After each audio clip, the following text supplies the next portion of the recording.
Hello guys, আজকে আমাদের এক দাদা নিয়ে চলে এলাম। আমার দাদা কিছু বলবে।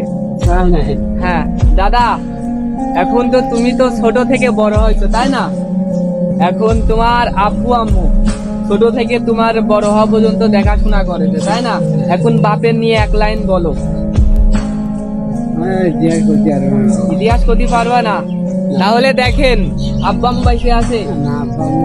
আব্বা আম্মু বাইসে নাই। দেখেন এখন এই মুরব্বী, আমার এই দাদাটা মুরব্বী হয়ে গেছে এখন। হ্যাঁ, অনেক কষ্ট হয়, হাঁটতেও কষ্ট হয়, বুঝছেন ভাই? হাঁটতেও কষ্ট হয়। একদিন আমু এম্মা হবো, আপনিও এম্মা হবেন।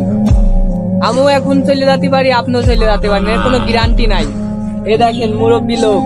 বয়স কত দাদা? 70। আল্লাহ 70 বছর মানুষ, মানে বয়স তার 70 বছর বয়স।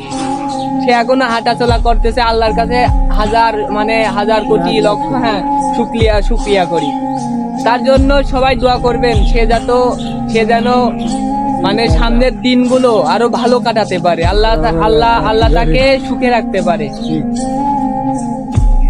আলহামদুলিল্লাহ। কাঁদো না, কাদাকাটি করলে এখন আল্লাহ যেভাবে নিচ্ছে সেভাবে যাইতে হবে, বোঝা নাই? যাও।